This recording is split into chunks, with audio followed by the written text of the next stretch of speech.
Before the issue of this girl, there had been another issue in one of the TV stations. In a holiday, some comedians were making very disrespectful and very frustrating action on TV. So on that day, one of the media houses produced a kind of game.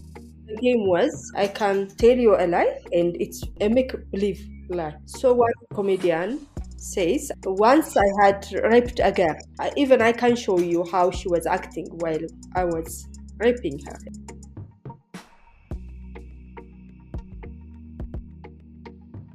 Imagine a world where we have gender equality and equity in and through media. That is our mission at African Women in Media. I'm Dr. Yemisi Akimbobola, your host, and this is Her Media Diary, a podcast that captures the lived experiences of African women working in media industries. In this episode, I'm joined by Melkamsew Selomon, a journalist with over 15 years of experience and also a board member of the Ethiopian Media Women Association, also known as EMWA. Melkam shares her inspiring journey from growing up in Addis Ababa to becoming a prominent journalist and advocate for gender equality in media. She discusses her early life challenges, her pursuit of education, and her transition into journalism.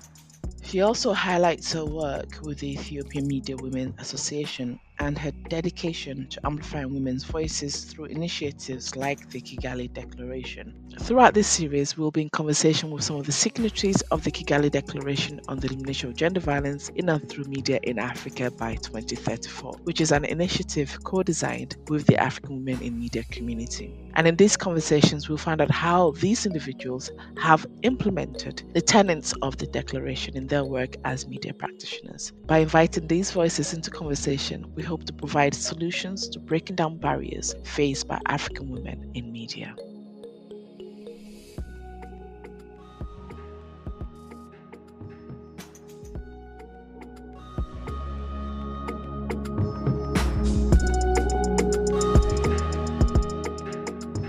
Melkam, it's a pleasure having this conversation with you. I think I've been going to Addis for every year, at least once a year for the last 5 years. And we've met a few times while I've been there. Yeah. How's things in Addis? It's good. Things are changing. The city is so fabulous with lights and new roads. Yeah, every time I go there, I feel as if there's something new. There's a new structure or a new development. It's really quite a significant kind of change over the years that I've been coming to Addis. Did you grow up in Addis? Yes, I'm a girl from Addis. Okay, tell me about growing up in Addis from when you were young. It's very different from now. In my time, or in that time, we were kids and we were play a lot. As a kid, we play different kinds of plays. I was born and grown in one of the biggest villages in Addis. Okay. It's named Golla Safar, or it's closer to Mercato, the big market. Okay. So we are fast from the other girls or boys from Addis. So we're proud of our village, that we are closer to Mercato, and we think that we are very smart and things like that. But most of the time we played. I remember that. Nowadays girls are not playing. Whenever you saw them, they are sitting, touching their phones or something. At that time we don't have a phone. Yeah. So we had a great time as a children. Yeah, we were playing, we visiting our friends, and parents is also very not happy that we are going out. There are punishments for what we did. I mean, for visiting friends or playing outside for a longer time. Yeah, I know what you mean. My daughters too are always, on their phones, pressing their phones and stuff. Though, I mean, to be fair on them, they also do a few extracurricular activities as well. But tell me about your family dynamic growing up. Okay, it was a different kind of family. It's not a usual one. In what way? My mom, she had 4 children. Okay. Before her first marriage. So after that time, she met my dad and she was divorced. So she met him. He was younger and he was educated at that time. And she didn't went to school at all. But she was a great lady with a good heart and she was so beautiful. So they met and I am the firstborn for my father. Okay. And my mom had 4 children before me from her first marriage. So her children, the boys, were like a brother for my father, a younger brother. So we had a great family. Everybody loves each other. My dad was a very great person. He really loves Mm. my mom. At that time, it was very difficult for a woman to get married after having four children and to get married a younger man. In our country, it's not a usual thing. So his parents didn't accept her, and her family as well. They didn't accept him because he was getting only government salary. But her family had land and they were landlords. So they think that she left a rich man and going Mm. for someone poor, as I think that. But they had a great life. And I was the only girl, so everybody was happy to have me. And my dad always tell me that I'm beautiful and clever, and everybody says that. And still, I think I'm very beautiful. Yeah, of course. So it sounds like your mom was a bit of a trailblazer. How did all of that shape who you then became? Yeah, as I told you, she's beautiful and she's a very different person. She's with all the manners and things, and she taught me that, especially manners. She was the one who punished me whenever I do something wrong. My dad hadn't a heart to touch me, but I think she shaped me, especially in my communications. And at that time, I was not happy about her punishment. I usually accusing her of she was punishing me. But these days, I thanked her, especially when I see the new generation and other people with a loose family. Sorry to say that word, but it was tough. She was punishing me. She selected my friends, and the way she always choose what I wear, especially when I'm under 18 and things like that.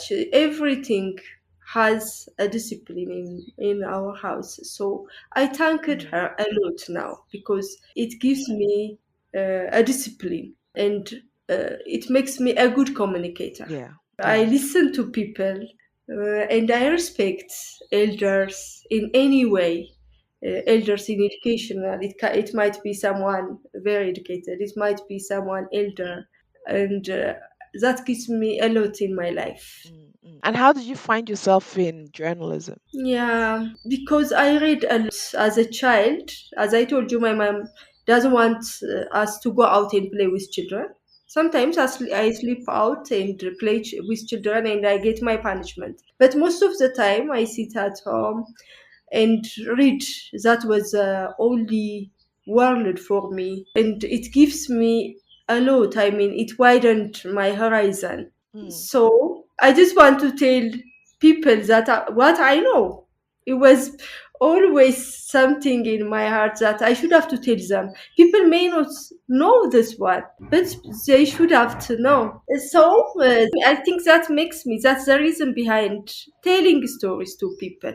And most of the time, my dad always asked me to tell him what I read. And whenever the guests come to our house, oh, this is my girl, she reads a lot. So tell them what you read last time. He said like Yeah. that. So It sounds like a very proud parent, very proud of your achievements. So, did you study journalism? Did you go to university to study journalism or training or something? yes, my BA was foreign language and literature, but my MA is communication and journalism. Okay, okay. And that was at University of Addis Ababa?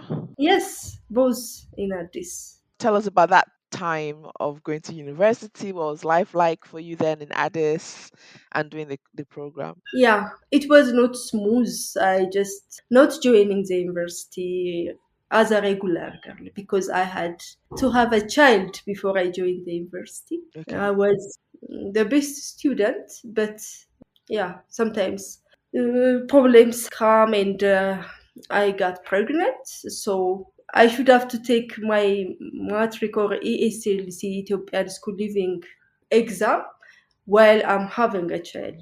So at that time, my friend is all going to the university, but I have to study 1 year and not directly to the university. I should have to college first because I'm lagging. So I should have to go into teachers education college But I was so sad, and at the same time, I had a kind of courage that I should have to have go to the university. So I studied hard while I have my child, and because of my good grades, I can join the university, the daytime, the regular university. So it was a very happiest time because I said I can achieve it, and I rewrite my story because that was the time that I may lost.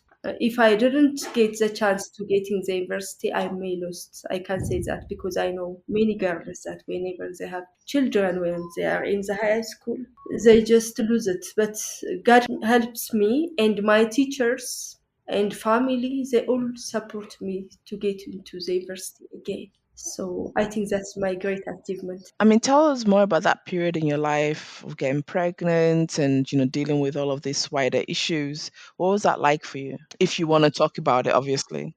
Yeah, because I think it's maybe a lesson for a girl. The thing is, I should have to get married at that time because my Mm, mom, as I told you, she was very strict over such things. mm, So I got married to the man, and thanks God, he was a good person that he allows me to continue my education. okay. So I raise my child. He helps me. He hire me a maid to help me, a nanny to get to, and also there is a mother-in-law, so she Mm, helps me so that I can continue the college education, so that I can read and then I join the university. So there was so much help. I didn't live mm, alone. My mom also, because I get married, so she's happy, so she came and helped mm. me. But how did you feel though about having to get married because of getting pregnant? Yeah, it was not something that I can accept it. Mm, So I live in the university. I don't go to home usually, only on the weekends, and I see my child at that time, and he grown up. After the college, he grown up. So even in the weekends, I take him to the university, and my all my friends were helping me with him, and everybody knows mm, that I have a child at that age. So when I'm a third year university student, I told to my husband that I cannot stay in that marriage right. because I don't have anything in my heart, and it's wrong that when I'm feeling that way, I cannot stay in that marriage because I don't accept it from the start. Mm, So I told him that I don't need anything that you have is yours. I don't want to share it. Even though our law allows that, I said I don't want. So he mm, accepted that and we divorced. So families were not happy, so the problem started that at fourth year after my graduation. I start living with my child. I start teaching in my child's school so mm. that to avoid the payment for him.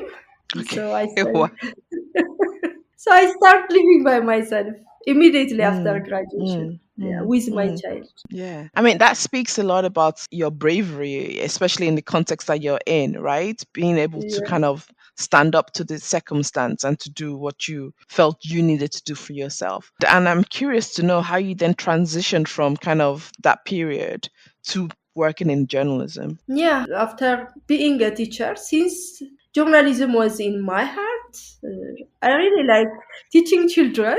I love them. Mm, I was enjoying that. And most of the time, I do reading for the children, and I think that really helps them to be readers. Most of the children I taught were reading. They brought books mm, from their home. So I'm really proud of that time. And my mm. child also, he is a great reader. Every time he said that, you give it to me, he said. And now he's a doctor, by the way, a medical doctor. Wow.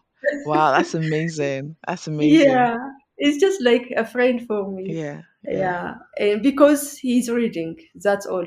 So after that, Mm, when one of the prominent radio station announces that they want a reporter, so mm, I applied there. There had been a lot of people, but they picked me. God helps me. So I start working there. At mm, that time, it was only a radio station. It was almost the second radio station in mm, Ethiopia. It's named Fana, Radio Fana. So I was doing well. I really liked my job. I loved it. So that was how I started my journalism career. Okay. And so you've also been really involved in the work around gender equality in media. You're a member of EMWA, so that's Ethiopian Media Women's Association. How did that journey come about? Okay. After joining Radio Fana, I got married and have children and it was tough, but I was working. So you later got married to somebody else? Yes, Okay. I've got two other sons. And during that time, since the radio station is politically affiliated, it was difficult for me because I'm not a person in politics. I really like literature, music, and things like that. So they assigned me only to do the artist program and music selection and culture and things like that. But afterwards, I should have to quit because I don't like the way the things going there. Because, as I told you, there was politics in there. It's a kind of male-dominated. So I left it and I start my own business for 2 years actually, and then I joined the BBC Media Action.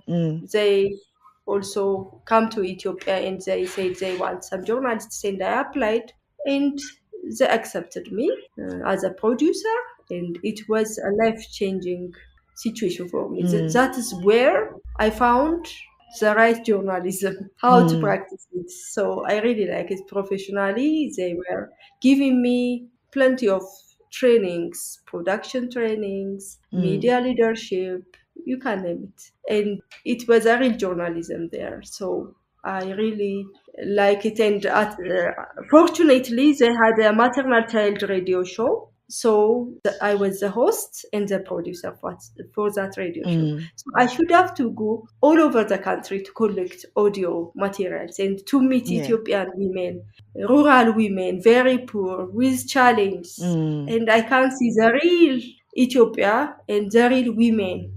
So I start feeling about women starting from that time because, as I told you, I'm a girl, a city girl, and I think that I can't choose anything, I can't live anything, I can't live myself. So that was a different story. 80% of the women are living in darkness, I can say that. So it was a heart touching and it changes all my thinking about women and challenges. I see very challenging stories, so that I decided to work only on women and women. So whenever there is other programs coming, I always ask, where is the women? How could we include women in this program? So I ask that question and I ask myself, what can I contribute? Because worrying and stressing is not the only solution, so I should have to do something with my profession. That's how I started. Hello, Immediate Diary listeners. Now, permit me to introduce you to the Kigali Declaration on the Elimination of Gender Violence in and through Media in Africa by 2034. And we here at AWIM call it the Kigali Declaration. It's a groundbreaking commitment by African women in media to bring gender equality, representation, and respect into every newsroom across the continent. By signing up, media organizations, professionals, platforms, regulators, and academics are pledging to tackle gender biases, amplify women's voices, and create safer, more inclusive work environments for everyone.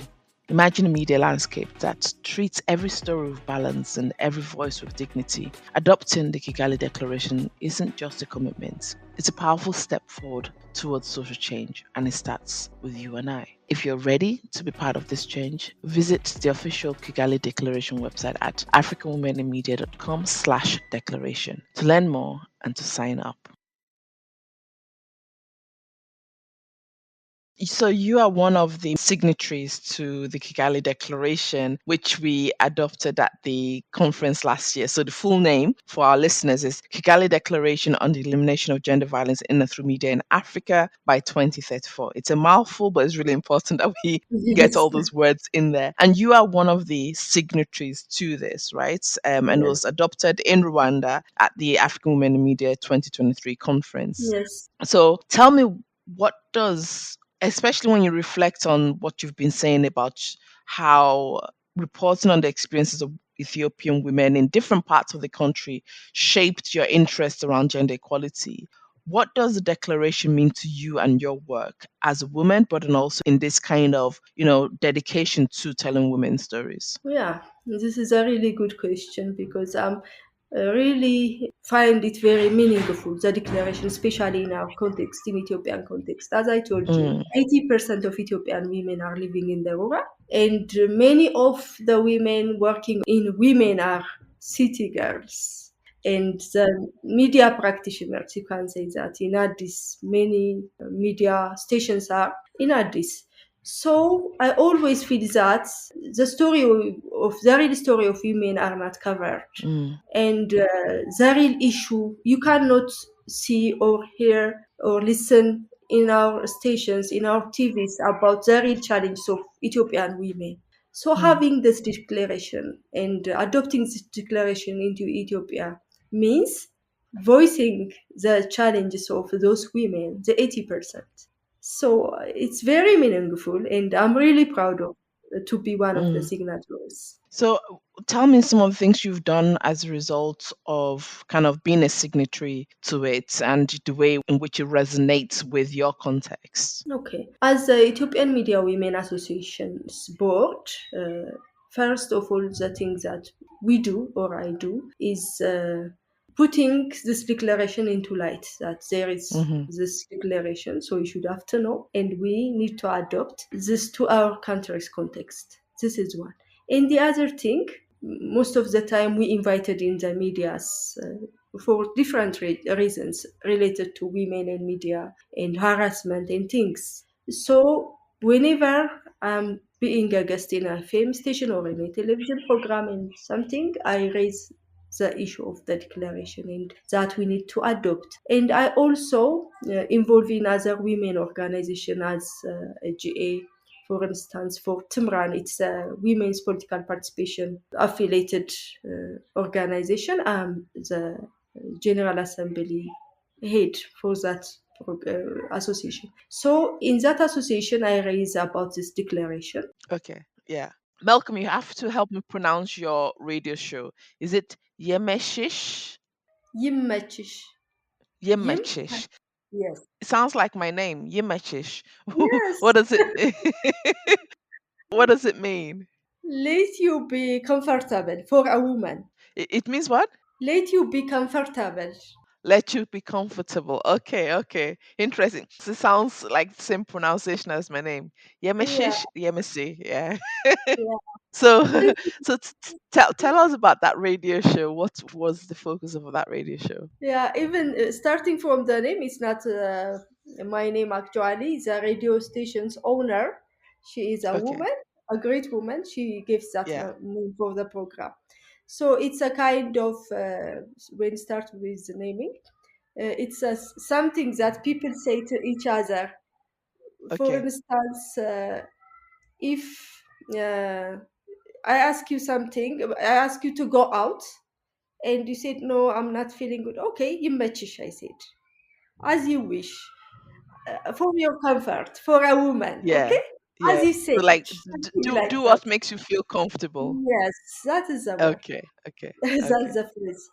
So this is it, and it's been 7 years for the radio show started. First, for the first 2 years, there was another girl running the radio show, but after 2 years, the radio show owner was head hunting. So I was doing my MA paper on how radio programs can be entertained, especially the development radio programs, and in related to my first radio show, Jumper, the Yeah. maternal health radio show. So when she saw the paper, she really likes it, and she called me directly and said, "Do you want to make a radio show just like your former?" And I was very happy. Over the moon. So tell us what this show was about. And also just the process of you getting started with this show. Yeah, the whole idea is the things that I told you before. Since the radio show is a women's radio show, Yeah. which funded by Melinda and Gates Foundation, it's a women's issue. women health, women empowerment, women education. So it's focusing on these issues. So Right. they show me what the program needs from us. So she said many of the programs are covering panel discussions, workshops, and things happening only in Addis. But I need the program to go out of Addis and to bring issues of women of the rural. That's my thing. Exactly, right? Especially given your previous experience going out Yeah. around the Ethiopia. Yes, that's exactly a job fitting my experience and my interest. Yeah. So I was very happy to accepting that. So I started from collecting stories from places where conflicts are and how women were armed by these conflicts, and especially women in business. In Mm. rural, women are very strong in some, especially in the southern part of Ethiopia. Women are very active in making business and making their own money. But those conflicts are devastated, and women were running away from their places and they go to another place. So I start my stories with those women, IDPs, internally displaced women. That Displaced, yeah. was, yeah, that was my first story.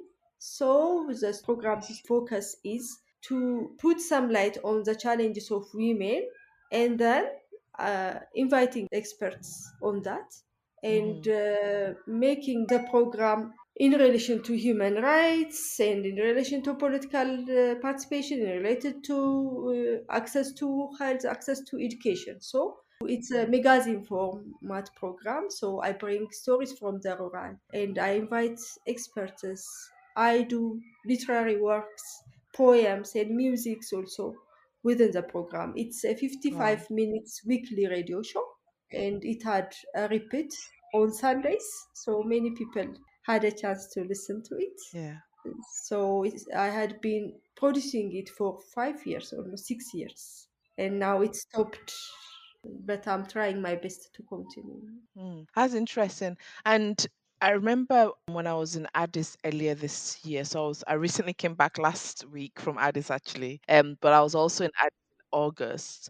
And I remember then there was an uproar about a young girl that had been raped and the story was on social media, but it's something that happened a while back. So in the time since you had that radio show and those kind of conversations around gender-based violence, how would you say those kind of conversations have evolved in terms of media coverage and discussions around gender based violence experienced by women and girls? Yeah, unfortunately, we don't have much platforms to entertain Mm, such kind of stories. Even this radio show, I can say it's the only one lasting this long. Many of the women's radio shows are project-based radio shows, so that some donor give money and then the project ends, it ends. This is the story. mm, Even Yimachish, after 7 years, it stopped because of the funding. So it's very sad. But nowadays there are some young women starting YouTubes and TikToks so that they can talk about these issues. It's becoming digitalized.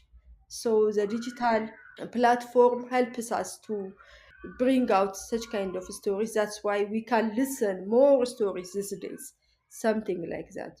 But in my radio show, yes, I did cover such stories because when the program starts, we had a kind of news stories for 5 minutes or 6 minutes. So we raise yeah. those issues. And that even the focus of the programs most of the time is depending of the issue, how hot it is. So it can be the whole story.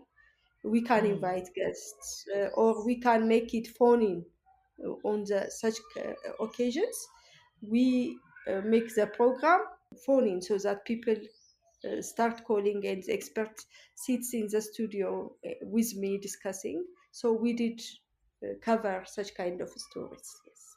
mm, mm. And as I said earlier on, you're a member of the Ethiopian Media Women Associations, which we call EMWA, right? Yes. And I imagine they've been playing such an important role in getting us to have those conversations about the experience of women in media, but then also in terms of coverage of experiences of women and girls as well. So, how would you describe some of your work in this activism environment in terms of trying to do things like encourage organizations to implement the Kigali Declaration, have media gender policies, and are you seeing any impact of this work? Yes, especially the media gender policy issue is a big issue. These days, many of the women organizations knows about it. They know about it and they want to collaborate with EMWA to Mm, implementing. Before the issue of this girl, there had been another issue in one of the TV stations.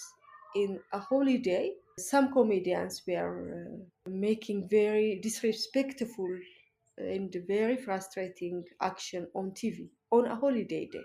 They said it was a game, but they said one of the comedians show he raped a girl and how she acted when he raped her, and they were laughing.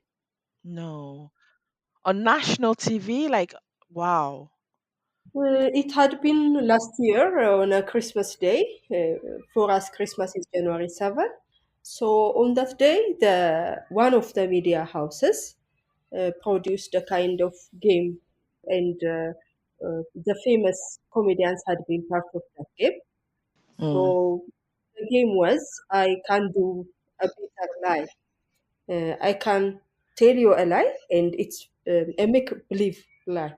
mm, So one comedian says, I had been once I had raped a girl, he said. And they said, wow. And he said, for your concern or for your information, even I can show you how she was acting while I was raping her. Next day, all the women organizations, including mm, Ethiopian Media Women Association, make a press release. So we cannot stand such kind of degrading contents in our medias, mm, especially on holiday day. Parents, children were watching that TV. mm, It's very disgrading. So we did that, and we continue with other media platforms. They have invited us as Media mm, Women Association, so we explain what this means and how we should have to collaborate with other women organizations, and we need this is the reason why we need to have a gender policy in our media houses. So that's I think a perfect fit for our gender policy because it was a vague idea, but we really understand where we need such kind of policy so that mm. we also introduce this gender media policy for other women organizations on that occasion. I mean, it's really outrageous how that individual thought that it was okay to say things like that on the TV, but it's because of this normalization of some of these of things like that, right? And the fact that he Yeah. clearly didn't see it as anything wrong, but it's to see organizations like yours be available to react in the way that you can. That's really important. But my question really now is about, because you mentioned gender policies and the role it plays in addressing this kind of content, right? But from our experience, we see that there are several organizations that start gender policies, that promote gender policies, and that doesn't necessarily equate to implementation and being accountable. When you reflect on that incident and perhaps others that you've encountered and gender policies have been developed, what are your reflections on how to keep media accountable in implementing gender policies? That's really a good question because that is a problem. Even medias may have that policy and they may not implementing it. But the reason why we need other women organizations is one of the reasons. Because when we get stronger, when the women organizations working with governments, for instance, we are planning Mm, to work with Ethiopian Women in Social Affairs, Ministry of Women and Social Affairs, and also the regulatory body like Ethiopian Media Authority. mhm, So we need to have this policy, and then we have a good communication with them, and they buy this idea so that they can regulate it for us. So I think in that way, working closely with regulatory bodies mm, and other strong women organizations, these things may change. I think I have mm, a hope. mm. But so are you saying that EMWA and your organized association worked with regulators to address in terms of gender policies? Yes, EMWA, Ethiopian Media Authority, is one of our Mm, partners in this work, and they are very happy when we told them that we are bringing this from AWIM, mm. and they said they are very positive to work with us. Right. Okay. So this is about the Kigali Declaration, right? Yes, yes. Yeah. Okay. So can you maybe elaborate more on kind of things that have happened since then? So you brought the Kigali Declaration to the regulatory authority in Ethiopia as a meaningful kind of community-led initiative to tackle gender-based violence representation in media and also in within industry. So tell us some of the things that's happened as a result of that.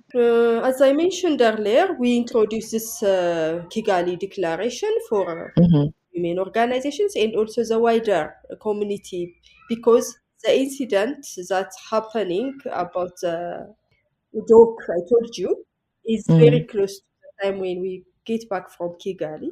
So that when we invited in different media outlets like FM stations, mhm, other TV programs, we kind of got an opportunity to talk about it so that people will be aware of that. So that, oh, why don't we take and adopt this thing in our organizations and in collaborations so that we can make change. So I think it creates something, a kind of tool or instrument for other women organizations as well. So mhm.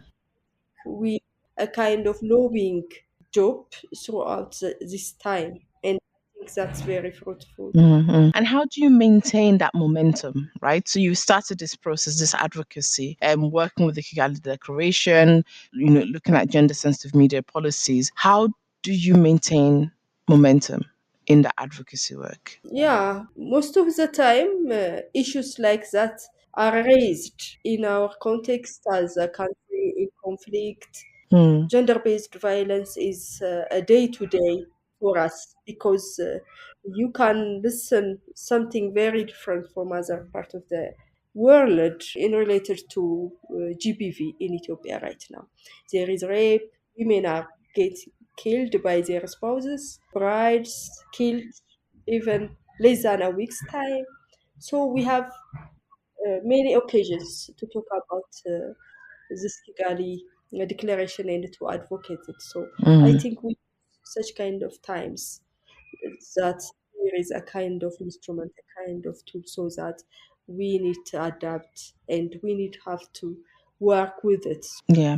Okay. So looking ahead now, what changes do you hope to see in Ethiopian media in terms of gender representation and the coverage of issues affecting women? Not in a very short time, but I hope awareness is created among female journalists, awareness is created among media leaders, Mm-hmm. and most of all, this awareness is created in regulatory bodies like EMA and Mm-hmm. EMWA Media Council. So I think there will come a time that all media houses will have or will adopt a media gender policy, and then they will implement it at the same time. Not only having it for just for the sake of having it, but they will implementing it, since we are working the groundwork very strong. We are working with government and other strong women organizations. Absolutely, absolutely. So, finally, for the young journalists and media professionals who are listening to this podcast, what advice would you give them about using their platforms to advocate for gender equality and social justice, and also to implement and promote the Kigali Declaration on the elimination of gender violence in and through media in Africa? Okay, thank you, Dr. Emisi. The young generation should not be kept quiet about GBV in workplace, GBV in media houses, because it is the worst place that should be happened. It should not be happened in media houses. It should not be happened in everywhere, but especially in media houses, because it is a voice for other women, for a voice for the voiceless, women or girls working, especially the young generation working in media, should have to voice, or they should have to be very vocal about it. They don't have to be keep quiet about LGBT platforms and places like that. Okay. Well, brilliant. Thank you so much, Malcolm, for your time and your excellent insights from Ethiopia. I must tell you that I've been going to Addis every year for the last 5 years, and it's beginning to feel like a second home to me. So I'm really, really passionate about seeing things move in the right direction when it comes to gender equality and through the media in Ethiopia. So thank you so much for joining me on the podcast. Thank you, Dr. Remisi. Thank you for giving me such a marvelous chance. Also, thank you. Thank you. All right.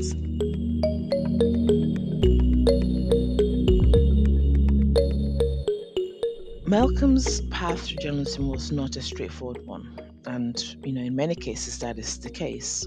But despite excelling academically, she faced personal challenges, including an early pregnancy. However, her determination and the support of her family enabled her to persevere, eventually leading her to the University of Addis Ababa, where she got a bachelor's degree in foreign language, literature, and master's in communication and journalism. A career in journalism began at Radio Fana, where she honed her skills and developed a passion for storytelling. However, it was her work with BBC Media Action that truly transformed her perspective. Traveling across Ethiopia, Melkam encountered the harsh realities faced by women in rural areas, sparking a profound commitment to advocating for gender equality. Her advocacy for gender equality in media serves as an inspiration to all of us, reminding us of the importance of using our platforms to promote justice and equality. Drop me an email at gmc@africanwomeninmedia.com with your thoughts, and let me know if you'd like to be on an episode of this podcast. To find out more about African Women in Media and our work, visit our main website at africanwomeninmedia.com. In the show notes, there's a list of organizations and resources to support you if you've experienced any of the topics we've discussed today. And don't forget to subscribe and follow Her Media Diary on all your favorite podcast platforms, and also tune in to our partner radios from anywhere across Africa. And don't forget to join the conversation using hashtag Her Media Diary.